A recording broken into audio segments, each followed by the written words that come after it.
Que íbamos a hablar un poquito del tema climático. ¿Por qué? Porque hay un decreto presidencial que modificó la ley de glaciares, que amplía las áreas de explotación para empresas mineras, hidrocarburíferas, y obviamente hay una gran preocupación en todos los sectores vinculados a la defensa del medio ambiente. Está con nosotros Bruno Rodríguez de Jóvenes por el Clima. ¿Cómo andas, Bruno? ¿Qué tal? Muchísimas gracias por la invitación. ¿Qué edad tenés, che? 24. 24. Toda gente muy joven. Bueno, son jóvenes por el clima. Sí, claro. Pero está bueno, pero hay de todo y muy jóvenes. Contame por lo menos brevemente qué es la organización, para aquellos que no sepan nada. Jóvenes por el Clima es una asociación civil, es una organización ambiental que surgió en 2019 al calor de la implosión del movimiento juvenil internacional. No sé si recuerdan esta chica Greta Thunberg, que últimamente estuvo muy pegada a la causa de Palestina y demás, pero ella en su momento arrancó su activismo en el escenario de la militancia socioambiental, y en Argentina decidimos construir la expresión nacional de eso que se estaba gestando internacionalmente, y por eso nace Jóvenes por el Clima. Somos una organización de jóvenes en edad de estudios secundarios, en estudios universitarios. Los más grandes tienen 30 años más o menos. Y hoy estamos en casi todo el país. ¿Por qué están tan preocupados con este decreto?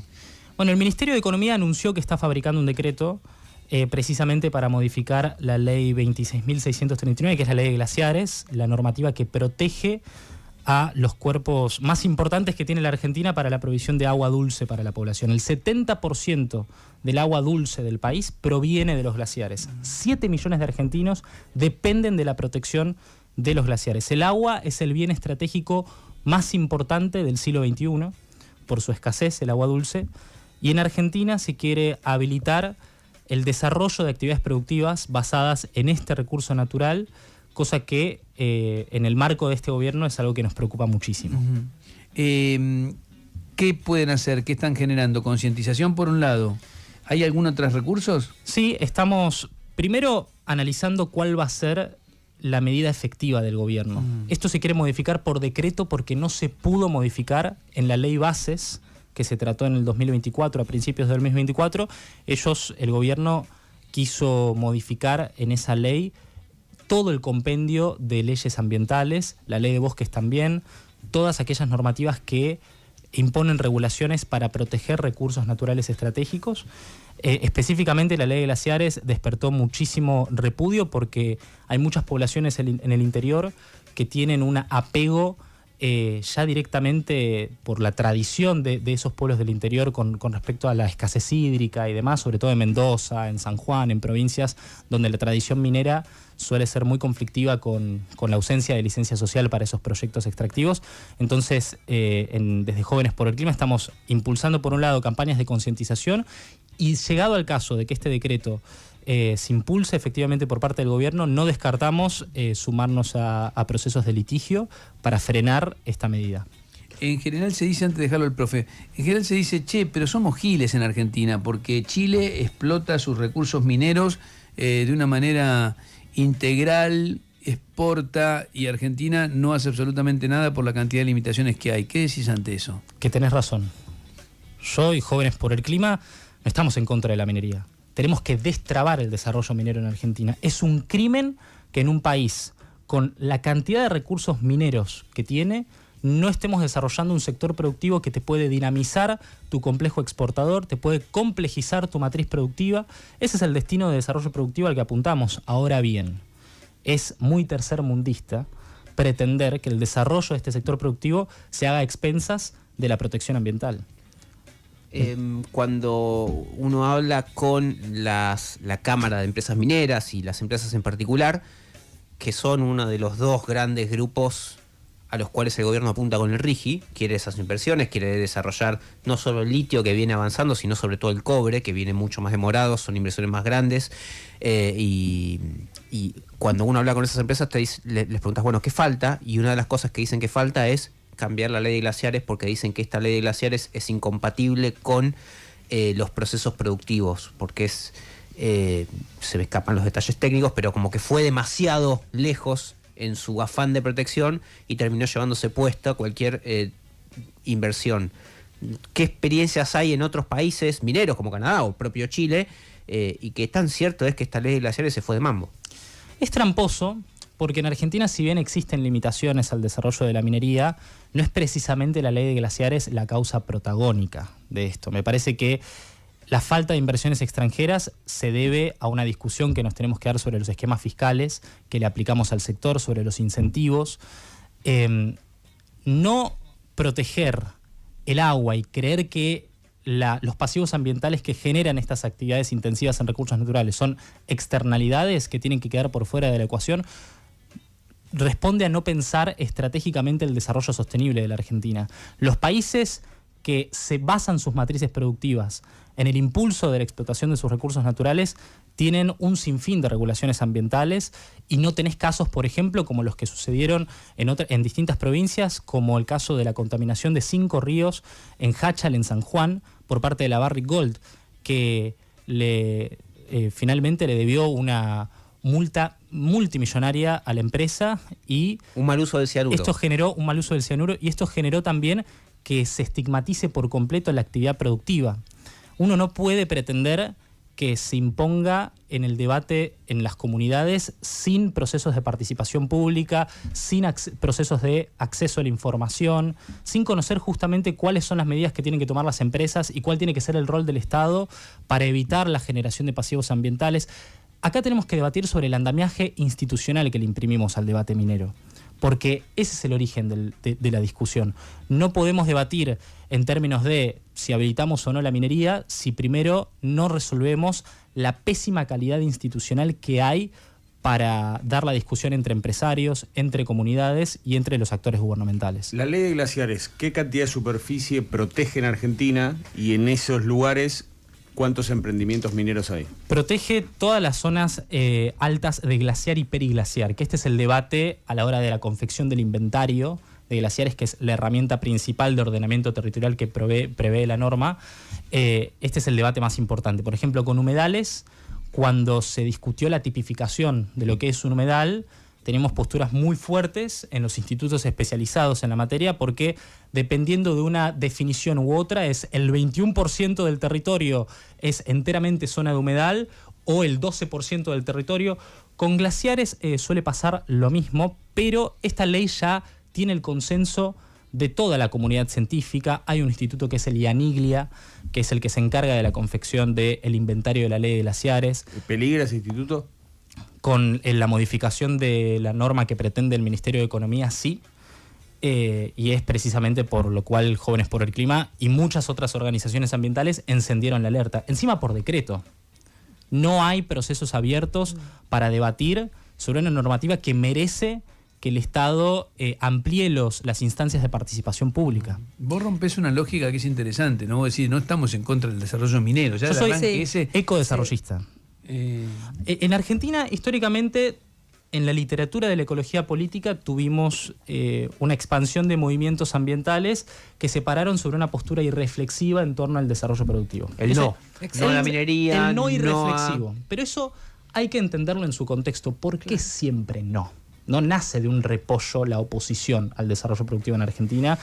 En el interior, donde tenés una constante ampliación, por ejemplo, de la frontera agropecuaria con el desplazamiento de comunidades, donde la minería en muchos casos generó episodios trágicos como el que mencioné de San Juan, donde también tuvimos derrames petroleros. El no surge de una torpeza, sobre todo por parte del Estado, a la hora de setear las bases del debate acerca del desarrollo productivo. No hay viabilidad posible para esos proyectos si no tenemos la sensibilidad y el registro y la inteligencia de incluir a las comunidades que son seguramente las que después se te levanten en instancias masivas de protesta social, como pasó en Mendoza, por ejemplo, por la protección de la ley 7722 provincial que prohíbe la utilización de cianuro en la extracción de minerales. Entonces, todo tiene un porqué. Nosotros somos ecodesarrollistas, queremos litio para la transición energética, queremos que Argentina aproveche su potencial en cobre, queremos que se destrabe el desarrollo minero, queremos biotecnología en el sector agro, queremos transgénicos para poder producir más alimentos utilizando menos cantidad de tierra por una lógica de Cuando decís sostenibilidad. nosotros, ¿hablas de Jóvenes por el Clima o es también un debate interno? Es un debate interno en el movimiento ambiental y me parece muy saludable que se dé. Creo que el involucramiento de las nuevas generaciones en el ambientalismo oxigena la discusión y parándonos obviamente también sobre la tradición del ambientalismo latinoamericano, que como dije tuvo una inclinación hacia estas posturas más irreflexivas, creo que podemos crear un puente de diálogo intergeneracional que le dé al ambientalismo la potencia necesaria para ser un actor que no sea únicamente un fiscalizador de pasivos ambientales, sino que discuta el proyecto de país que queremos en términos productivos, en términos económicos, y esa me parece que es la misión de la organización. ¿Encuentran algún eco? ¿Alguien los escucha? Me refiero en la parte institucional, ¿no? Obviamente no entre pares, sino... Mira, nosotros nacimos en 2019 sacando leyes. La primera Ley Nacional de Cambio Climático, que estableció los presupuestos mínimos para la adaptación y la mitigación del cambio climático, la creación por ley del Gabinete Nacional de Cambio Climático, fue una norma que obviamente tuvo el apoyo de toda la sociedad civil que forma parte del ambientalismo, pero Jóvenes por el Clima protagonizó esos procesos. Tenemos una llegada en términos de incidencia política en ámbitos institucionales muy alta y esperamos mantenerla y esperamos maximizarla, incluso en el contexto de un gobierno que tiene un presidente que niega públicamente las bases científicas del cambio climático. Te iba a preguntar sobre eso, porque no solo es Milei, ¿no? Hay distintos actores en el mundo, sobre todo los más vinculados a la nueva derecha, esta que está ganando en lugares importantes, que de pronto salen y niegan directamente el cambio climático. ¿Qué ves ahí? Mira, yo creo que es igual, y para hablar en criollo, es igual de lumpen que estas posiciones prohibicionistas a rajatabla, porque justamente negar el cambio climático para mí es una postura antidesarrollista.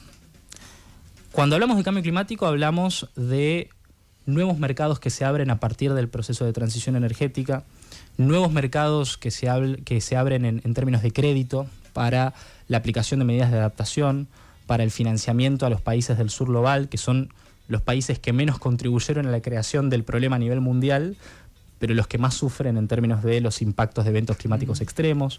Entonces es muy lumpen negar el cambio climático porque es poco estratégico para insertarnos en mercados que son vitales, sobre todo para países periféricos. Ahora bien, en Estados Unidos existe un lobby inmenso en el Partido Republicano que tiene su basamento en muchas fundaciones, en entidades supranacionales, que históricamente lucharon para que el consenso de la comunidad científica se ponga en tela de juicio. De hecho, hace poco sacamos un programa sobre negacionismo desde Jóvenes por el Clima con Corta y hacemos una revisión de la historia del negacionismo climático. Corta, el medio de comunicación por YouTube, lo pueden ver. Tienen que explicarlo, sí. Sí, es muy joven, hay mucho gráfico, es muy dinámico. ¿Qué pasa, che, entre los jóvenes? Porque de pronto hay jóvenes así peleando por el cambio climático y tenés jóvenes adhiriendo a ideas muy reaccionarias. ¿Hay debate también allí en los ámbitos en que se mueven ustedes? No sé, ¿vos estás en la facultad, no? Yo me acabo de recibir de politólogo. Sí, hace una semana. Politólogo. Bien. ¿Y se da esa discusión? Sí, yo creo que es normal que las nuevas generaciones encabecen los procesos reaccionarios, ya sea por derecha o por izquierda, cuando lo de arriba está en crisis. La crisis de representación obligatoriamente abre la ventana para la disrupción del sentido común dominante. Y que hoy las juventudes, en un contexto en donde la política está en cualquiera y nuestros representantes tradicionales no apelan al sentido común que domina en nuestra generación, es lógico que nuestras preferencias se vuelquen por un outsider. Yo quiero combatir eso y me parece que va a ser necesario construir algo nuevo, una expresión que sea capaz de interpelar los deseos, la materialidad, la insatisfacción con la materialidad del día a día de mi generación, y por eso creo que Jóvenes por el Clima, si bien ganó Milei con un voto muy importante de miles de millones de jóvenes, creo que estamos creciendo muchísimo. Nunca tuvimos apertura de nuevos focos provinciales, tantas aperturas de nuevos focos provinciales como ahora. ¿Y ves algún cambio en la gente joven con la que interactuás o discutís o debatís? ¿O la adhesión por ejemplo, a la Libertad Avanza, Milei, sigue siendo fuerte en los sectores juveniles?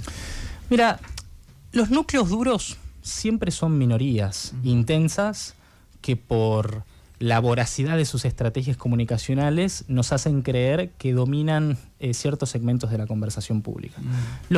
Para mí está mal hablar en términos generales de los jóvenes por un fenómeno que lo hemos expresado en nichos de redes sociales justamente por la intensidad de estas minorías. Yo creo que mi generación está harta y en búsqueda de algo nuevo, como dije antes. Entonces, la mejor respuesta va a ser fabricar esa novedad para que si se podamos quiere plantear interpelarlo. una alternativa a esto, tiene que venir por lo nuevo, no por lo viejo. Exactamente. Conclusión, trato de interpretarte. Hay que poner en crisis las vacas sagradas de la política tradicional. Interesante. Gracias, Bruno. Muchísimas gracias a ustedes. Bueno, ¿dónde los pueden encontrar si alguien se quiere conectar con Nos ustedes? pueden contactar por @Jóvenes por el Clima Argentina en Instagram. Ahí van a estar, vamos a estar subiendo toda la información relativa a la ley de glaciares. Si llegan a sacar este decreto por el Ministerio de Economía, van a ver nuestra respuesta. Bien ahí. Así se habla. Vamos. No sé, me dejó entusiasmado, Bruno. ¿Qué sé yo? Me entusiasma la gente que está apasionada con lo que hace, con las ideas que defiende, que no grita, argumenta.